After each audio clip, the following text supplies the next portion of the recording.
Hi, welcome to Life on the Rock. And tonight we have Sam and Beth Meier from Kansas City, Kansas. The diocese out there, they're part of the My House initiative.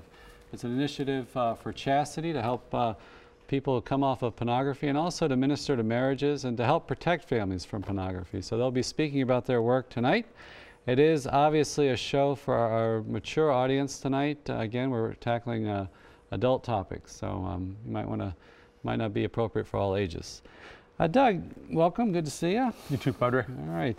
You know, back in September, our Holy Father was in Germany, his home country, and he had some powerful things to say. And one of the addresses I was looking at was his vigil with young people, and they had this ceremony of light. It was an evening prayer vigil, and he quotes the passage from Matthew 5, "You are the light of the world." You are the light of the world. That's what Christ tells us. And he says it's not our human efforts or the technological progress of our era that brings light into this world. He goes on to talk about how, of course, it's Jesus Christ is that light. You know, Jesus, risen from the dead, shines in the world, and he does so most brightly in those places where, in human terms, everything is somber and hopeless. You know, he's so much a realist. He always paints a very realistic picture of the front we're on. You know, it's not about, we don't have great numbers in one sense. You know, maybe sometimes on the church registry, but you know, how many are practicing, how many are, you know, going to Mass and things like that. It's not too many. You know, we have a lot of work to do. But he says, we do not live alone in this world, and it is for the important things of life that we have to rely on other people, particularly in our faith, and then we do not stand alone. We are links in the great chain of believers. Nobody can believe unless he is supported by the faith of others. And conversely, through my faith, I help to strengthen others in the faith. I know we speak about that a lot. Some of his themes about community. We heard that in World Youth Day, that, you know, we're called to set examples to others. We're called to be supported by others. And we're going to talk a lot about that tonight, that we need help and support in living the Christian life. And that we're called to share our gifts. And we're called to help others find their bearings in this world, he says. But the Pope makes a very interesting point. You know, against all this darkness, in which we're called to be the light, you know, we have to stand up and we have to be willing to make a difference, and it takes efforts. And he said it can be discouraging due to our own personal shortcomings. He says we see it in so many places in the world, but we also see it, and this scares us, in our own lives. Truly, within our hearts there is a tendency towards evil, there is selfishness, envy, aggression. Perhaps with a certain self-discipline, all this can, to some degree, be controlled. But it becomes more difficult with faults that are somewhat hidden, that can engulf us like a thick fog, such as sloth or laziness in willing and doing good. Again in church history, he points out how, you know, the church is damaged most from within, you know, not from without. But I like that point. You know, there are some things I can go to a seminar and you can tell me how to do it better. You know, maybe I can go home and change my life. But there's some things in our life, like a predominant fault, that we can't budge, you know, without God's grace. I mean, technically, God's grace has to be there for us to do anything good. But some things are just, our own human efforts just fail, right? And sometimes these things are hidden. And he talks about that, you know, the saints, he said oftentimes our holiness is presented as a caricature, and saints are shown as like naive or joyless in this world. He said, but there is no saint apart from the Blessed Virgin Mary who has not also known sin, who has never fallen. And this is the part that struck me. He said, dear friends, Christ is not so much interested in how often in our lives we stumble and fall, as in how often with his help we pick ourselves up again. He does not demand glittering achievements, but he wants his light to shine in you. He does not call you because you are good and perfect, but because he is good and he wants to make you his friends. Yes, you are the light of the world because Jesus is your light.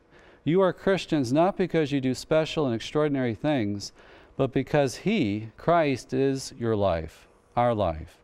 You are holy, we are holy, if we allow his grace to work. You know, he said, Jesus doesn't tell us, repent and be the light of the world, change your life, make it bright and radiant. He's saying you are the light of the world because Jesus is in you by the virtue of baptism, the sanctifying grace you have through the sacraments. It is his light that shines out. You know, sometimes we can make it all up to us, you know, in our efforts.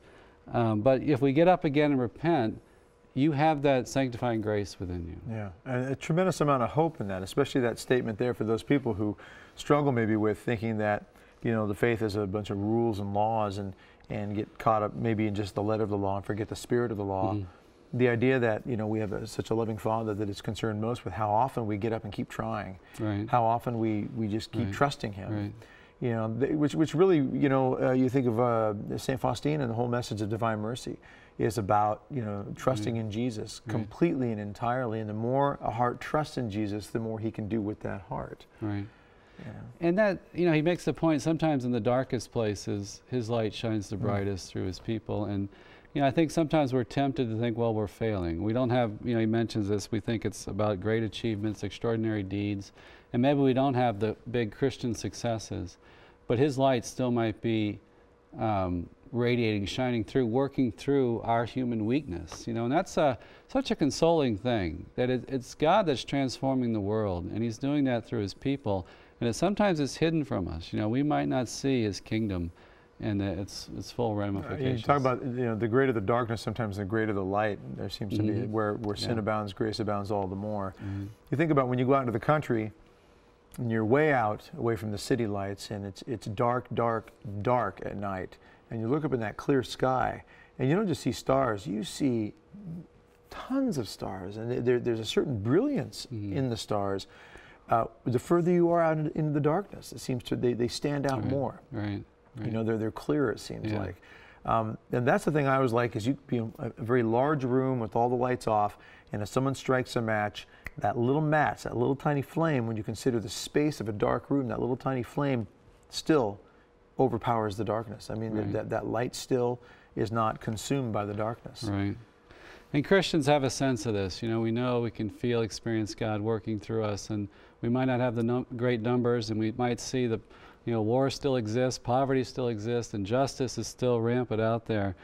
But, you know, the Christian keeps working, right? He's impelled by Christ. And he tells the young people at this vigil in Germany, he said, a candle can only give light if it lets itself be consumed by the flame. You know, it burns that wax. And he talks about giving yourself to Christ, letting Him use you, you know, as His instrument. So I would have loved to heard that in the original German if I could. I don't speak German, but I'm sure his eloquence in German must be something to behold. So he's a brilliant man. He knows how, as brilliant as he is, he knows how to bring it right down to a certain point, just to make it very palatable, very digestible, very easy to understand. Well, we're going to take a quick break. We'll be back with Sam and Beth Meier speaking about the My House initiative. So don't go away. We'll be back in just a moment.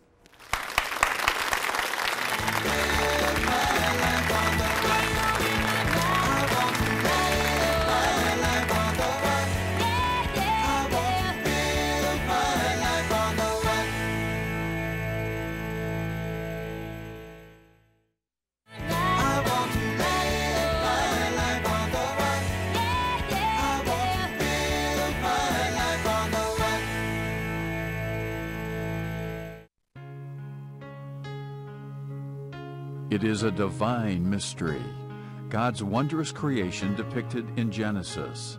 Scripture tells us God created man in His image. In the divine image, He created him. Male and female, He created them. Pope John Paul II said there is no other human reality which corresponds more with that divine mystery of creation than the loving communion of a husband and wife and the new life it begets. But today, husbands, wives, children, and families are under increasing attack by an evil which attempts to destroy God's divine plan for human sexuality. It's called pornography, and it preys on families, and in particular children.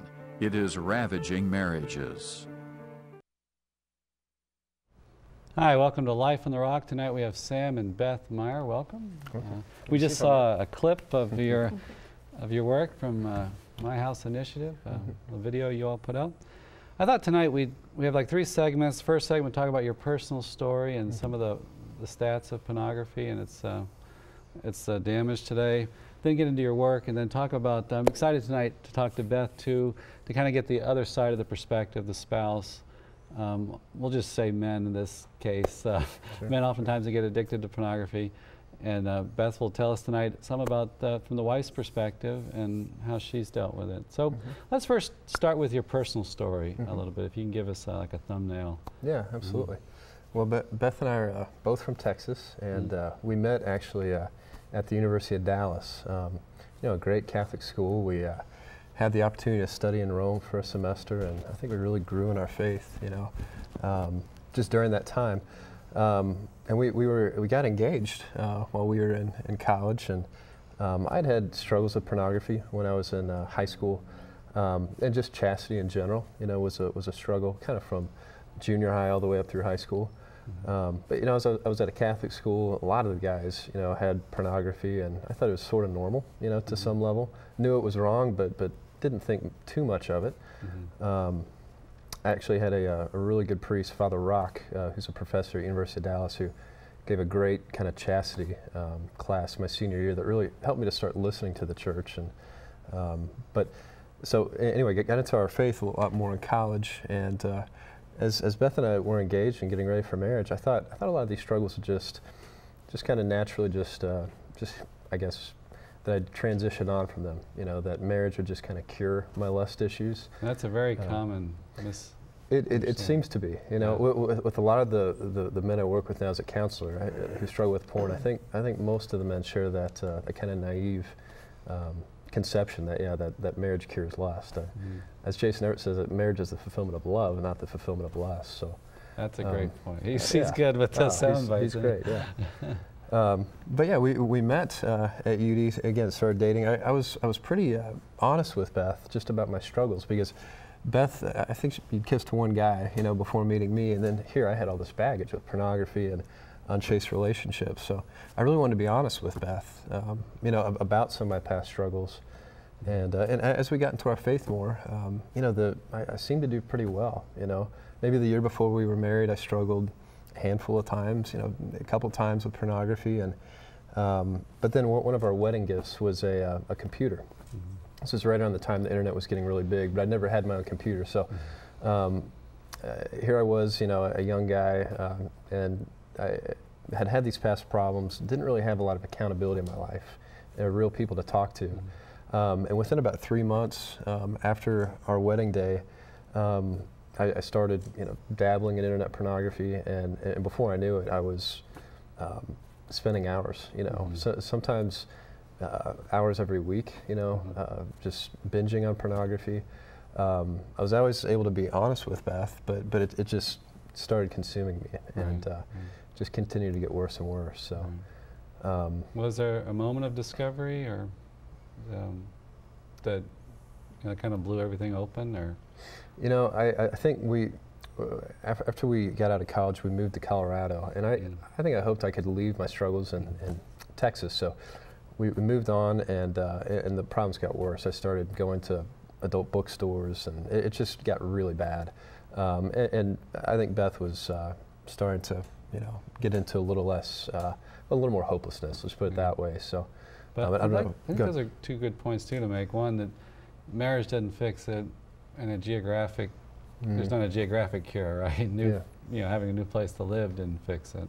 Right. And we're talking about a specific virtue. I thought it'd be good maybe to look it up in the Catechism too about lust, because that is a problem. You know, because some people say, well, you know, Catholics, you're against sexuality, you're against sexual pleasure in marriage or something, but we're talking about lust. You know, that's the problem that we're describing. And the Catechism says that lust is disordered desire for or inordinate enjoyment of sexual pleasure. It's this disorder consuming, you know, if it's an addiction, it causes problems in your life and wreaks havoc. Yes, yeah. Now, maybe Beth, could you tell us a little bit about where you are at this moment in the story? When we moved to Colorado, specifically Colorado Springs, as Sam said, we were really hoping to leave our problems. In Dallas, it's notorious for these billboards, advertising gentlemen's clubs, and there just seemed to be temptation everywhere. And Colorado just kind of had this purity about it, you know, the beautiful mountains. Sam is an avid fisherman, so we got into fly fishing, and we just thought that, you know, we could really embrace each other and kind of start over fresh. And yeah, things don't work out like that, because basically there's a a lack of a certain virtue here. And so in marriage, we're receiving all these graces, but it just seemed like at some point when it came to this, there was like a block. And so I began developing my own, I guess you could say, coping of Sam coming and sharing this with me, which is great. Not a lot of guys will be upfront and honest with their wives, their girlfriends regarding this issue. So in that sense, it's wonderful. But at the same time, it's just like getting knocked in the stomach over and over and over again. And after a while, you just begin to develop just this hardness of heart, and this anger and bitterness. And that's not who we are. I mean, we're here tonight to share with everybody the joy, but that's certainly where we had fallen. And so it was a difficult place to be in. Young in love, newly married, starting a life together, and having to deal with this and really not knowing what to do. Now, there would be those who might question why you married him if you knew there was a problem already to begin with. Yeah, absolutely. I mean, I'm sure you may have questioned yourself as time went by. Why did I marry this guy? I mean, again, Sam was very upfront before we even dated.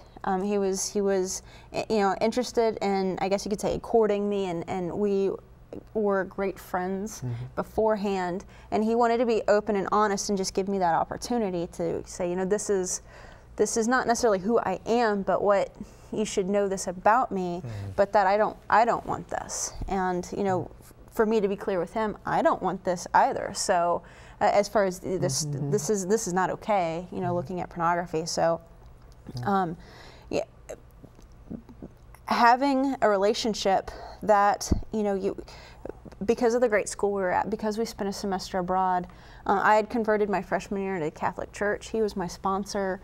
We had just this wonderful relationship, this friendship, and turning into our faith. And so you just basically, when it's not it didn't start out, it seemed, as an addiction, but it just seemed like Sam's past behavior was kind of with this heightened, when you're in love, and you were able to kind of almost transcend all of that garbage and kind of give the person you're interested in your best.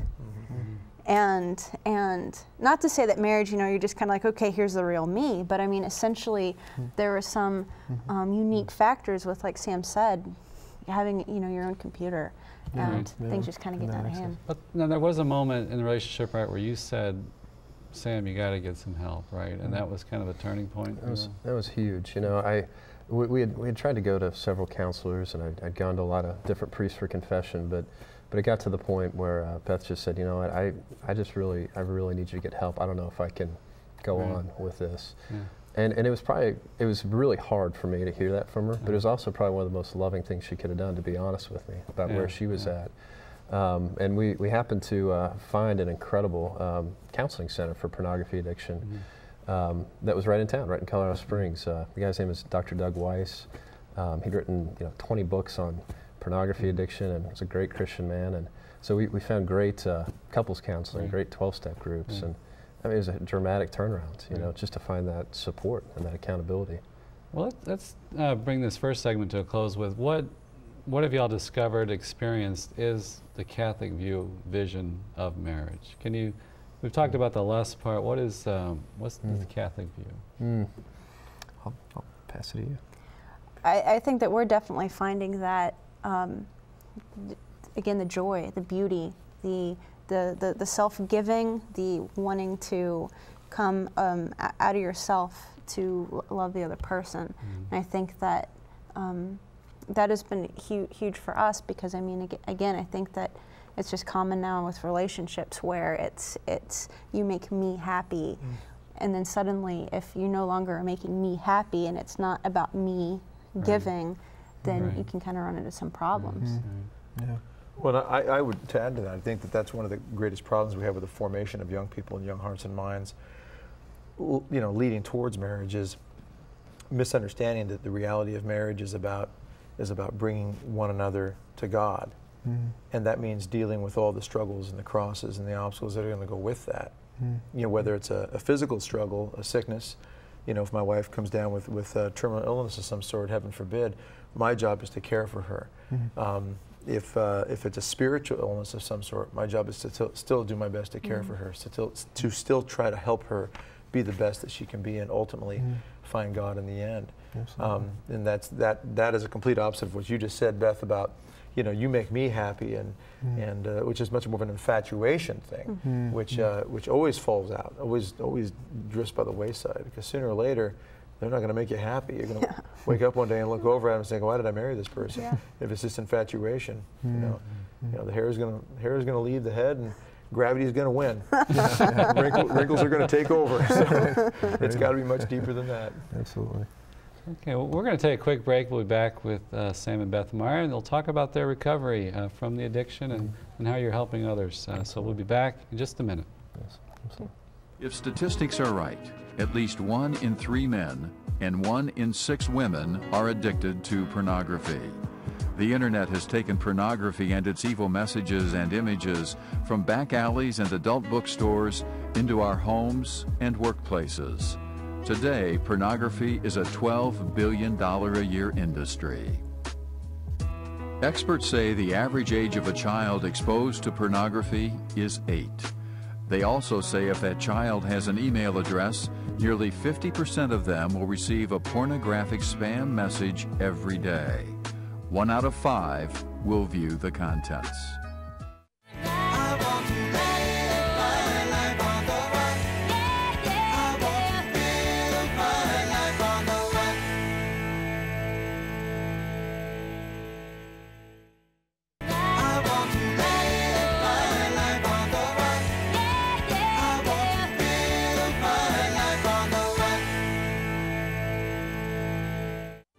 Dan Spadaro, a licensed professional counselor in Colorado Springs, works with men and women addicted to pornography. For many men in particular that I've talked to that are searching out God's will in their life and their vocation, when pornography comes into their life and takes over, gets a foothold, then it distracts them, it absorbs them, it becomes a preoccupation where they can't hear the voice of God and where He's calling them. Father Jim Klein, the pastor at Divine Redeemer Parish, also sees the insidious evil of pornography. I've been talking with a lot of my priest friends and brothers in Christ, and there's not a weekend that goes by where we don't feel and hear the despair. It dulls their senses, their spiritual senses, their ability to know God, to hear God. Nobody wants to be used, and that's exactly what pornography does. Marriage doesn't cure this issue. All right. Well, we heard that theme tonight, too. Marriage doesn't cure it. Let's talk about there is hope. Absolutely. You recovered, and you mentioned some of the things you did, and I know those same themes and activities are in the My House Initiative. So maybe we can talk about My House Initiative. Absolutely. Where is it located, and what is it? So back in 2005, just a quick history, Archbishop Naumann had a meeting with Dr. Jerry Kirk.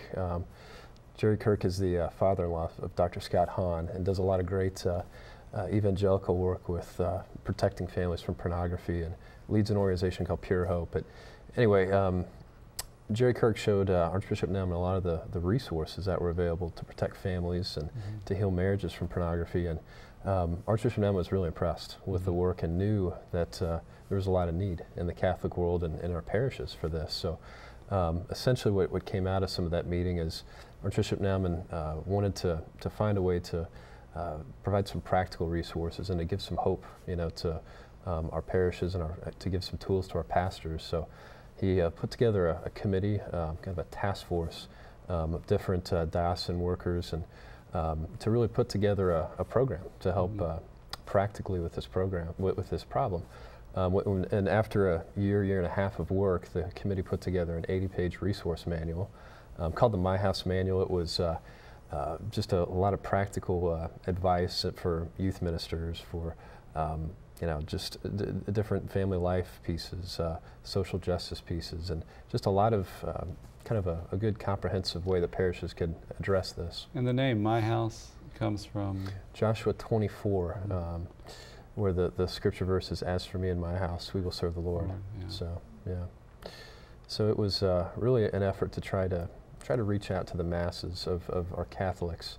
In addition to that My House manual, that 80-page document, there was also a 12-minute video that Archbishop Naumann asked all of our pastors to show during Mass. Which, when I heard that Archbishop Naumann had done that, I thought, you know, this is the bishop I want to work for. This guy is really has a heart for this and understands, you know, just the healing and the help that people need. So this video showed at Mass. It had great statistics, awareness, and anyway, just a lot of good information, a good testimony.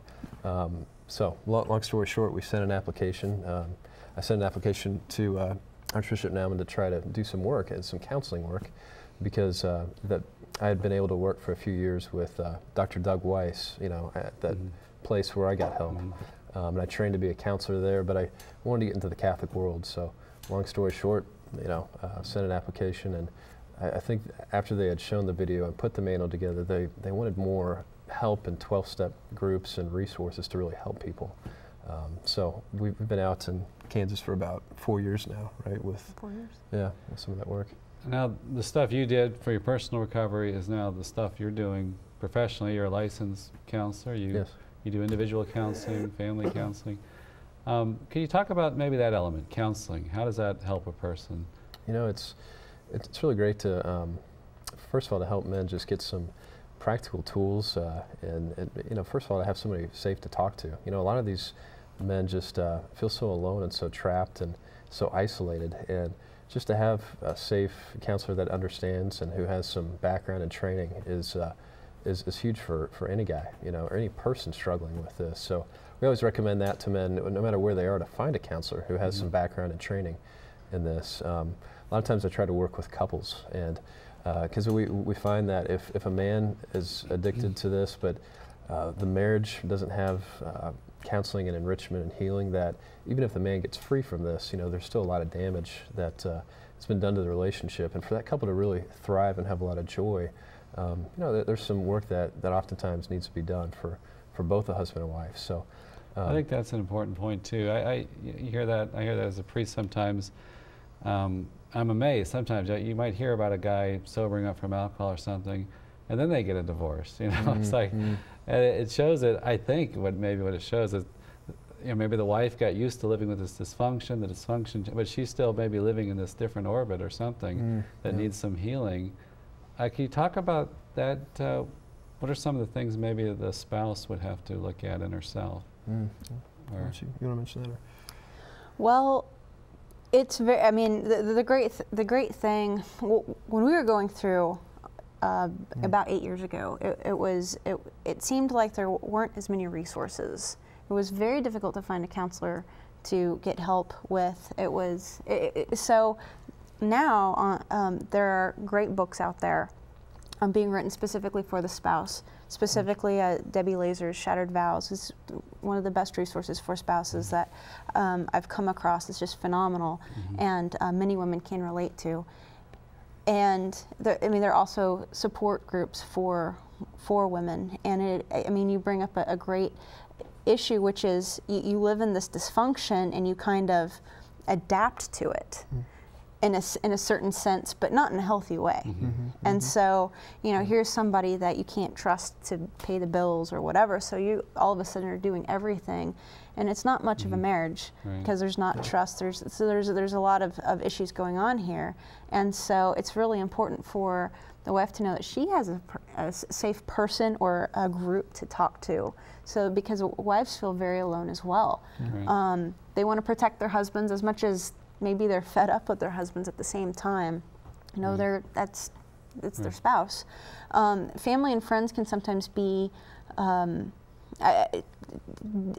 just be very careful who you talk to, because family and friends, they don't want to see you hurting, and so sometimes they may give advice such as, you know, well, come back home and live with us or something, and don't allow the couple to really work through, like Sam was saying, couples counseling or something. So for wives, it is important again to know that, and I didn't understand this, that it's not just, all right, go to group, go to counseling, because I didn't do anything, I'm good, and then everything will be better. I had a really hard time understanding when our counselor said go to group, and I'm like, why? They told you to go to group. See, ideally, and Beth mentioned Deborah Laser in the book Shattered Vows. I think it's one of the best resources we've seen for wives, but she mentions that basically the best solution when there's been an addiction like this to pornography is really to get the husband in counseling and in 12-step groups, get the wife into counseling and in some kind of support group, then also to have some marriage counseling and some marriage enrichment, like Marriage Encounter, Retrovise, some of those great programs that really help couples not just work through problems, but also to thrive and have a lot of great communication and a lot more happiness. And one thing that occurs to me too is that, you know, you're speaking from the perspective of Catholics, and we have such an avenue of grace. It's not like you all are trying to discover God for the first time, right? You have the sacraments, you have maybe a priest that can help you. You mentioned a priest helped you. Can you talk about the role of the sacraments in recovery? Absolutely. You know, we really encourage the men to find a priest that they can consistently go to confession with. You know, and ideally at least once a month, you know, to go to confession and to build that relationship with a priest. I'm amazed at how many men will just go from priest to priest, and they call it, you know, kind of priest hopping, because they're so filled with embarrassment and shame. But to really find somebody to talk to, and certainly a lot of the men will start going to, you know, mass throughout the week. Sometimes, you know, daily mass. They'll start doing Eucharistic adoration, you know, as well, and praying the Rosary is a huge blessing to help men get through this too, Father. So, you know, it's been it's good to see the way I look at it. I think sometimes the 12 steps in the counseling can just make people more available to get the full grace from the sacraments, right? Where they're fully connected more, you know, to the sacraments. So I think they kind of both go hand in hand, you know, in the healing. Well, I think you know, might be a good place to mention here too that while all the natural steps have to be taken to discuss, communicate, and the healing and all that, that there is a supernatural aspect to grace. Absolutely. That is beyond our vision and beyond our touch that can affect healing. And that's something that, you know, whatever an addiction is, you know, God's grace can heal mysteriously, you know, without us understanding how that takes place. So there's a certain amount of trust you just have to have in one another, yes, but also in God's ability to do something with your marriage and make it good and strong and holy, right? Absolutely. I really feel like, I mean, we just happened to pick Colorado Springs because I played in a basketball tournament out in Colorado Springs, and I thought it'd be a great place to live. And here's one of how many? Three or four in the entire United States facilities to help with this particular issue. I mean, I think that's God working in our lives and helping to guide us. When we do talk, sometimes, you know, we open up with saying, "I bet you're wondering how we got into this ministry," and it's because it's not only have we cooperated with God in what He has done with our marriage, but I mean, it seems like He's asking us to kind of give back as well. And so there's absolutely that supernatural sense that we don't understand, we don't see, and sometimes we don't even agree with. I mean, it's just kind of like, why this? Why us? Sure. But it's been a huge blessing to continue healing because we're able to help others in any way we can, and it's not us. It's God working. You know, the mystery is ongoing. Absolutely. Absolutely. Yeah. Can you talk about the issue, what you see maybe in the men that come to you? You mentioned shame and the hiddenness, and with this sin in particular, you know, shameful aspect to it. The importance of the support group or the fellowship of believers or something. What role does that have? Oh, I think for a lot of men, it's probably one of the most integral parts, you know, of really getting long-term freedom and having a lot of just hope, you know, to break through this. I'm amazed, Father Mark, I was even telling you just before the show about the amount of ministry, full-time ministry people, whether it's priests, seminarians, parish staff, high school staff that have come forward for support too. But to see them getting involved with accountability partners and support groups, and to really see that hope, you know, with those relationships and and having safe people that they can connect with and talk to. I think the you know, there's several different kind of core beliefs that people have when they struggle with pornography, and one of those beliefs tends to be that, you know, if people really knew who I was or what I was doing, they just would disown me or not really, you know, approve of what I'm doing. So to kind of, and I think that ties into kind of the accusatory side of Satan, right? After we sin, he'll throw that kind of accusatory voice at us, but to really find supportive people that can encourage us and build us up. Dr. Mark Laser talks about the movie Gladiator, right? There's this opening scene when Russell Crowe first fights in the Coliseum. There's this battle formation that he and the soldiers come together with, and they call it the tortoise formation. And they all lock shields together, they stand together in a ball, and you know, they're supposed to be completely taken out by the chariots, and if you guys watch the scene, it's, I mean, they have no chance. But Doug has it memorized. Oh yeah, it's great. It's great. Yeah. Right before the chariots come out, he says, you know, who's fought with me before, and I fought with you in Vindabah or whatever. And he says, if we stay together, we survive. Yes. He makes that statement. If we stay together, we survive. Yes. And when the battle takes place, a couple guys that are kind of straggling on their own, they're wiped out right away. Yes. But when they stay together in that tortoise you're talking about, they're able to conquer. Yeah. And they band together. And you know, too, it's kind of wired into our. I'm sorry, do you want me to act it out? Pick up your sword. There's a sword there, yeah. Sorry. I mean, you can see the wisdom of Jesus in instituting the sacraments like confession. We tell our sins to another person. It's important to have that acceptance. But like when we talk about the level of addiction, that's a whole new kind of level. And to, you know, you share yourself with someone that really understands, right? And isn't that powerful and healing for that shame? Absolutely, yeah. And to be fully known but still encouraged, you know, by these other people. And along those lines, it's amazing to even see the men who aren't necessarily addicted to pornography, but who are entering into just men's groups and talking about lust struggles. For example, the King's Men in Philadelphia have a great ministry for this. Dan Spencer with the National Fellowship of Catholic Men has a great Catholic men's accountability group. Steve Wood has great work with this as well. But there's a number of these Catholic men's groups. Steve Bowman with That Man Is You does a lot of this too, where you bring up a lot of different areas of life, such as how you're doing with your prayer time and the sacraments and family time and a lot of different elements. And then you also talk about how you're doing with chastity. And you know, even for men who might struggle once or twice a year with pornography, having some other safe people to bring that out in the light to keeps it from not being an addiction and from not, you know, getting any worse, and from getting some freedom from that. And you use the term safe people. What does that mean?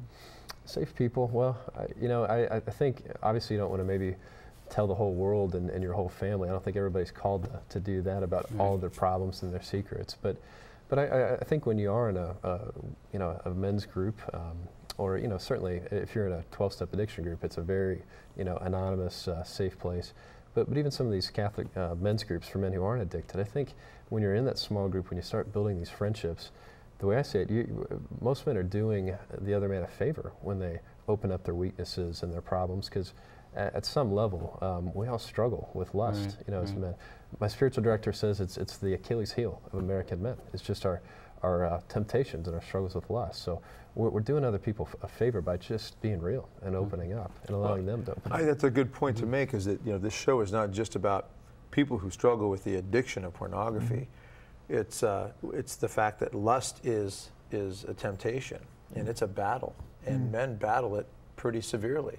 And I was telling you before the show, my friend of mine at a conference, and the MC says, okay, and this afternoon we're having a talk on for you men who battle struggles with purity. It's going to be down the hall, room 17B. So for you men who struggle, please meet us down there at 2 o'clock. And for you men who don't struggle with it, stop lying to yourself and come in. The fact that it is a beast of a struggle for us on whatever level you're at, whether you're addicted or whether it's just the day-to-day interaction. Absolutely. Well, we're going to take a short break. We'll be back in just a minute with Sam and Beth Meier. Pornography and addiction to pornography is so anti-Christ-like because it mimics the love of God. And sexuality is to be mirrored in the likeness of God. In essence, it's a gift to us. The two spouses come together without reservation, giving themselves 100% out of love. And then the love of God is there. It's very Trinitarian. And then when it's a pornographic moment, that self-giving is self-taking. It's gratifying oneself at the expense of another. In isolation, in secrets, shame and addiction grows. And so it needs to be brought to the light for it to be healed. We can't remain silent. When we remain silent about this issue, we're contributing to its perpetuation.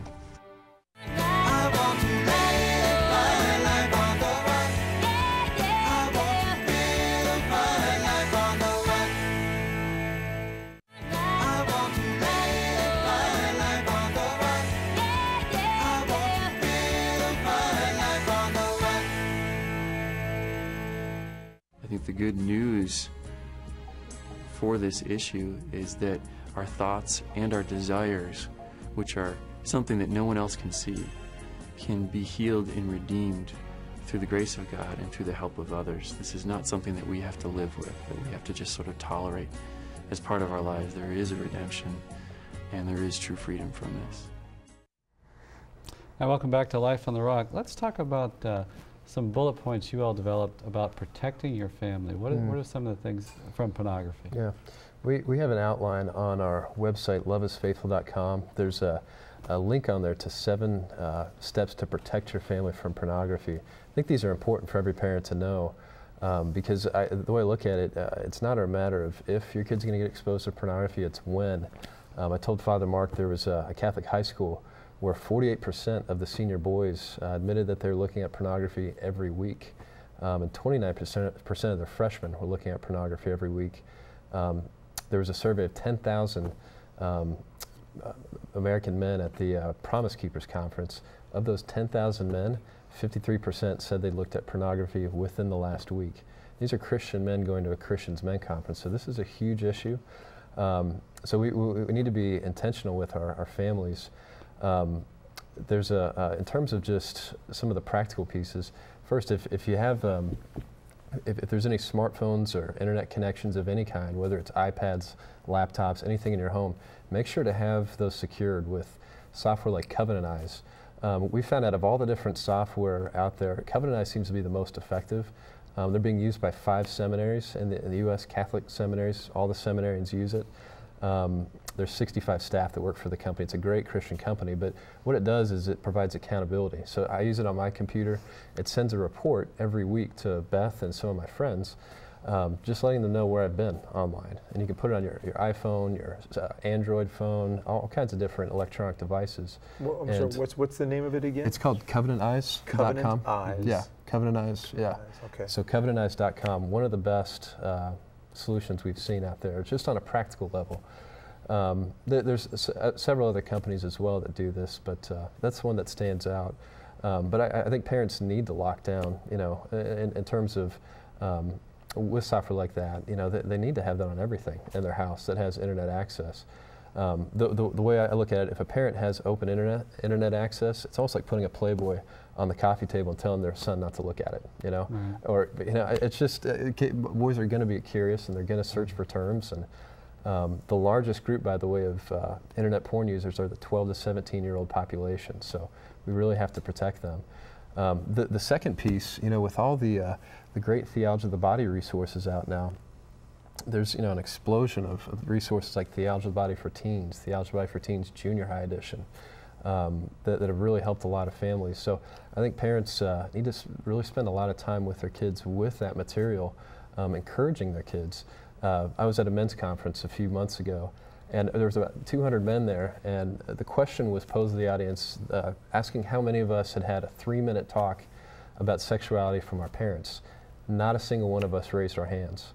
And, you know, the porn industry makes $97 billion worldwide. They're very effective at marketing, and I guarantee you they're coming after your kids. So if we don't give our kids the truth and encourage them with the beauty of theology of the body and regularly do that, I mean, beyond pornography, there's all the other messages from culture that are very, you know, lustful and discouraging. So we need to spend regular time with those resources. Let's talk about that vision of the theology of the body, John Paul II's catechesis. What is it that really grabs like men or women that really resonates with them?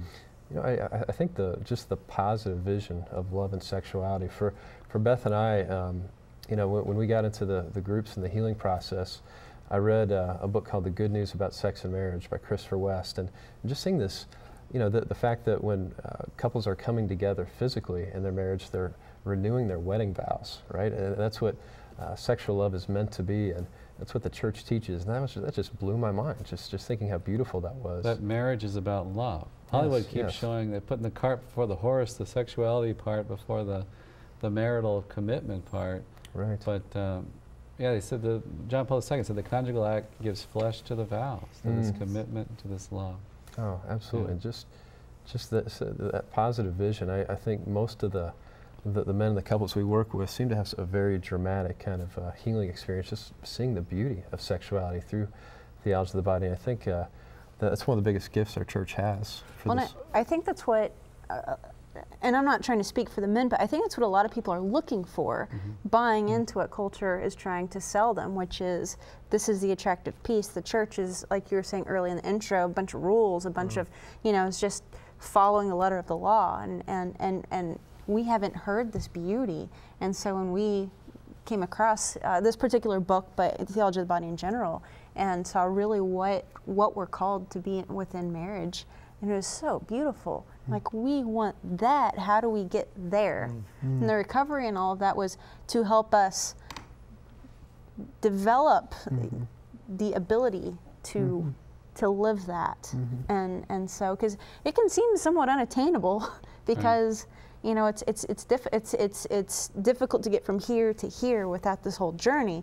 So, and our journey has been that. And so much what you're saying is simply that we need to teach the truth of sexuality, the truth of God's plan and mystery, because the enemy is going to teach the lies. Absolutely. Which is what pornography is. It's one big, massive deception or lie in such a sense. I know when I've talked to young men or men's conferences and basically said, there's nothing sinful about being attracted to a beautiful woman. There's nothing sinful about having your plumbing working. Basically, what I mean by that is that your blood is flowing properly. There's an energy behind these things by God's order. It needs to stay in that order. As you wrote, or what you read earlier, Father, under the 9th commandment there about lust. Lust is a disordered desire. It's not that desire itself is sinful. Right. It has to be in the right place and in the right way. And to teach that truth can free us and really head off those lies before they even get there. So we dads, we've got to be in the lives of our sons and our daughters and be teaching this. You can't have a 3-minute conversation with your son about this stuff. Like you said, they're getting 30, 40, 60, 120-minute conversations every day if they're watching primetime TV. Right. Well, that's perfect. It's using those teachable moments. Don't wait till they're 12 or 13 or 14 or 15. Yeah, start. I mean, we just started our family. We have a almost 2-year-old who I think he's coming out soon, and another little boy on the way due in December, and it's talking. We're already talking to him and talking about what it means to be a man of God, a boy of God. And so we have a little Samuel out here. But Beth, maybe we got a minute left too. I also want to, maybe as Samuel comes out, that if you could talk about to the wives, maybe some hope, something that helped you in all this. What would you tell them? What I would say to wives, and what certainly has helped me, is again just finding a group of women, safe women who will not judge, but to talk to. Respect your vulnerability. Respect your vulnerability. Resources are huge. Understanding what it is that our husbands are going through, and having what we discussed earlier, just the mercy of not necessarily allowing it, but to not continue that added shame that they already have. Right. But try to understand and educate yourself on what it is that this addiction, what it is, so that you can be there to support and to love and to work through this together, because you can't do it on your own. And there is an element that's growing among women too, addiction among women too. I mean, I've heard the numbers are 80% roughly men, but there is a 15 to 20% women that are growing in addiction. But it's more what, chat rooms and chat rooms and kind of the relational side of things. Because they're looking for more of the emotional connection. Sure, more of that emotional side. And there are groups that are out there now for women who are struggling with this. We don't have any Catholic groups yet, so Catholic women, we need that. The only thing I want to say in terms of parents speaking to their teens and children. There's a great website. Matt Fradd has a website called the Porn Effect. We hope to have him on. Okay. Oh, he's great. He's a great guy. On his website, he has some great interviews from people who used to be in the porn industry. Right now, the average life expectancy for a person in the porn industry is 37.43 years. And that's a huge thing. Right. And so Matt has a lot of great stuff about the pain and brokenness. Right. And then also Dr. Peter Kloponis has some great information on his website about the neuroscience and some of the kind of the brain science of how pornography works. So, anyway. So we just have a little Samuel introduction here to Life in the Say West. hi. Hey, buddy. How you doing?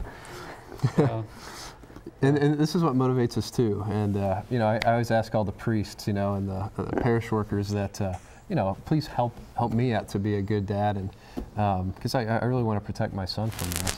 I know it takes courage to talk about these issues. But well, thank you so much for joining us and coming to share your story. Yeah. May our Heavenly Father shine His face upon you and give you His peace, and may Almighty God bless you, the Father and the Son and the Holy Spirit. Amen. We'll see you next week. Amen.